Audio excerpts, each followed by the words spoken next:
Hey guys, it's Brandon, aka B.Rich Beauty, aka your beauty best friend. And baby, today's tea is hot. No, like seriously, it's hot.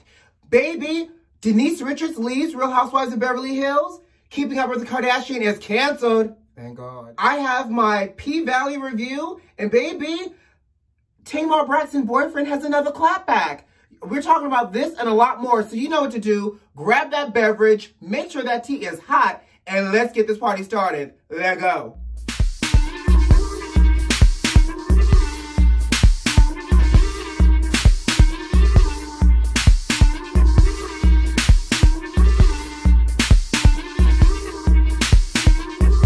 So before we jump into today's hot tea, honey, let's just talk about some COVID-related news. And baby, I don't know if y'all are some Halloween fans. You know, I'm not a huge Halloween fan, but, you know, he likes to dress up every now and then for Halloween and go prancing in the street half naked, you know, for some treats. Anyways, LA County has said that Halloween is canceled. They said it is impossible to properly socially distance if you're on somebody's porch collecting your trick. So baby, this year you can't go trick or treating, whichever one you prefer. You can't do any of that. They said they're also canceling carnivals, fairs, haunted house, all the Halloween accoutrements that goes into celebrating. They encourage you, get this, they encourage you to do virtual Halloween celebrations if you choose to. There's also no trunk or treating as well. I didn't know that was a thing. I was told never to take treats from strangers except outside of Halloween. I was definitely told not to take no treats from strangers out of a trunk. I digress. Anyways, how do y'all feel about that? I mean, I know, like, we want to protect the children. We want to protect ourselves. But virtual Halloween parties, virtual trick-or-treating, what y'all not about to have me do is sit up in this house on a Saturday night, because Halloween's on Saturday this year, in a whole costume, inducing myself in a diabetic coma, a diabetic alcoholic coma on top of that, having me drink my cocktail and force feed myself some candy just to hang out on a Zoom party. That type of activity is reserved for a Friday night, okay? Anyways, I guess everybody has to get really creative this year for the children and for the, you know, for the adults. So, you know, LA can cancel all they want to, but, you know, Florida ain't got no act right. We'll probably just be in the middle of the street somewhere in Wilton Manor or on the beach, trying to socially distance, walking around half naked in our outfits with our cocktails. At least that's what I see playing out in my head. Stay tuned. Stay tuned to my Halloween plans. Anyways, moving on. I get so excited that I forget to roll at times. Never fear. It's been chilling on ice too. It's cold. Yes. Anyways, all right. Moving on. Reality news. Real Housewives of Beverly Hills star Denise Richards, first of all, has announced that she's leaving the Real Housewives of Beverly Hills after 2 seasons. Now, did y'all watch the reunion part 2 last night? Y'all know she walked off, right? Exactly. You know, Denise leaving, and I'm gonna also be real honest with y'all because, you know, we friends and stuff, beauty besties. This is my first season watching Real Housewives of Beverly Hills. I felt like I needed to support Garcelle because she was the first Black housewife on this franchise. But I didn't realize it was only Denise's 2nd season. To me, Denise is problematic. First of all, she only wants to talk about what she wants to talk about on her own terms. Right? So that's the first thing. Second thing, when people bring up what she's already brought to the table, she wants to get up from the table and walk away. First of all, sis, this is what you signed up for. Like, don't be walking away. Third of all, she's also a liar. She's missed out on events. And then when she's confronted about missing out on those events, that's when she comes up off the truth and then will say, well, I didn't want to do this. I didn't want to bring my children around.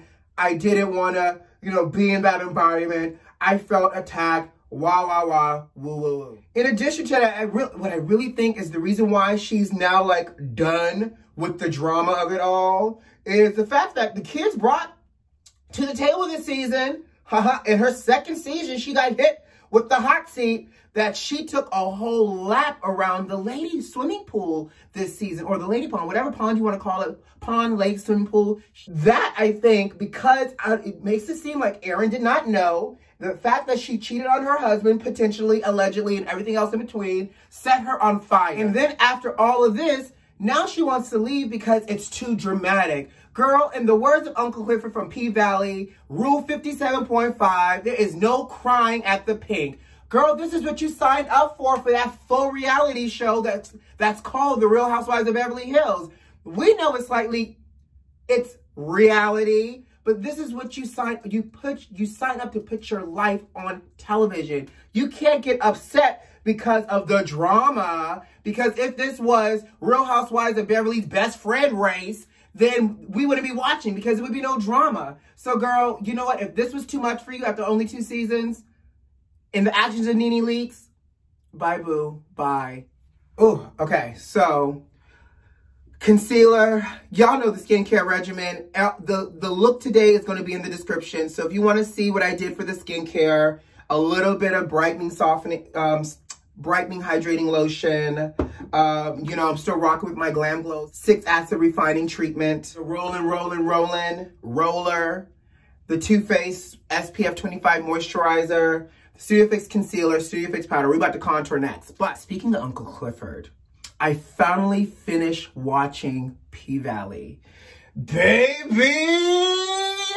This show is what trapped dreams are made of. Now, I'm not saying I have trapped dreams because typically my dreams include champagne and oysters. However, if I was to have trapped dreams, this is it. P-Valley gave me everything I need. It gave me trap music. You know, in my old ATL life, it gave me trade. It gave me dropping down in a handstand. It gave me fine women and fine men. And baby, Uncle Clifford was the cherry on top. That unicorn for me gave me my life. Outside of, you know, the dots fashions and those horrible wigs at times. But I live for the styling of Uncle Clifford. Most importantly, the storyline was great. And it had a little bit of everything in it. It was trap. It was a sisterhood. It was a brotherhood. It was drama. It was a little bit of gospel in there. It really is what magical trap black dreams are made of. So I'm not going to ruin it for y'all. I will say this. For those that have not seen P-Valley, go ahead and get you your 7-day Star subscription. And this is not even a sponsored post. But if you don't have a 7-day Star subscription, find you a friend that has a Star subscription, and you utilize your friend's Star subscription, and you pass it on. That is what's called passing on, in the words of Patti LaBelle, when you've been blessed, you want to pass it on. So I am passing on my feedback, my love, for P-Valley. I can't wait for season 2. Enjoy, beauty besties, and let me know what you think about P-Valley in the comments, okay? What's next? Oh, okay. So speaking of reality television, keeping up with the appropriation of black culture is ending after 20 seasons. Actually, you know what? Let me clarify. Keeping Up with the Kardashian has announced that after 20 seasons, they're coming to an end and the final season will air in 2021. Now, the rumor is that Chris pulled the plug on the show coming to an end. Now, here's why. Kim and Kylie were the 2 main people that wanted out. Now, obviously, you know, Kim is dealing with her own hornet nest of dysfunction in her household and drama. And apparently a lot of the drama that's around her household involving Kanye, she didn't want to air on the show.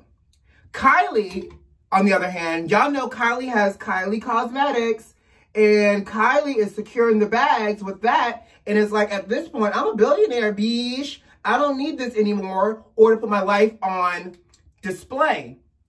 Kendall, I've heard, didn't like the fanfare in her life being filmed anyways, but I guess she went on with the get it on to collect the check. Now, in addition to Kim not wanting to air her dirty laundry, the rumor is also that Kim was finding it very, very hard to make time to film. I don't know how, since this was her full-time job. I mean, outside of obviously supporting her husband walking on water. Anyways, so they were saying Kim was having a hard time finding time to film, and I guess all of that combined it was time for them to pull the plug after 20 seasons. Now, how are y'all feeling out there? Are y'all feeling some kind of way? Did y'all really watch these girls? Are y'all sad that these girls are leaving television on E? I mean, what will E do? Because now E will have nothing. You know, I think this family was very lucky. E really helped to launch all of their careers and give them a platform for spinoffs and to become such a business-savvy family. But, you know, truth be told, and just between you and I and everybody else that's watching, this show should have exited stage left 10 seasons ago. Goodbye and good riddance, okay? Ellen DeGeneres has said that she's excited for returning back to her show, The Ellen Show. Now, you know, this summer, The Ellen Show got into a whole heap of trouble because all of the allegations of racial misconduct, sexual misconduct, all of these things.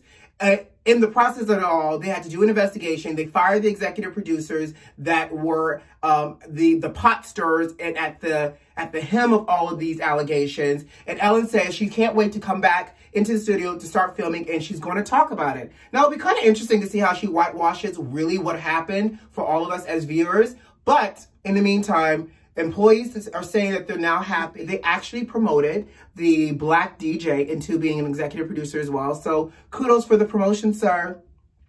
And last but not least, before I get out of here, pause, please. Tamar Braxton's boyfriend has clapped back. Y'all know this is an ongoing Bold and the Beautiful, One Life to Live, All My Children type of saga. So David filed a restraining order this week saying domestic violence. Tamar clapped back and said, nah, he threatened me with a murder-suicide. Now David just clapped back on an Instagram Live and said, this restraining order is basically because we were driving, Tamar hit me in the jugular. And if you know anything about hitting somebody in the jugular, it cuts off like oxygen to the brain, can make you discombobulate, all that other great stuff, right? So he said, as we were driving, Tamar hits me in the jugular, makes me discombobulated. At that point, someone in the car starts secretly recording me, the shade. And he's like, I had to call my mama on the phone. We were upset. He goes, I incurred $30,000 worth of damage to my Rolls Royce while driving with Tamar in the car, but Tamar was the aggressor again. So is he also implying that they were in a car accident? This story gets better and better, and all I can say is, we are the Braxtons, and you'll see, where is Mikey, Tony, Tamar's in the car, Trina, Tracy, Mama Evelyn, where is everybody? Oh, I can't wait. I think this is going to continue to play out for us, and we will continue to talk about it because I love me some Braxtons. In the meantime, beauty besties, I got to go. Are you subscribed to the channel? If you are, thanks for subscribing. If you're not, make sure you subscribe and share this video with a friend. If you like this video, and leave me a comment. I love you lots. Take care of yourself, and I'll see you tomorrow, okay? Bye.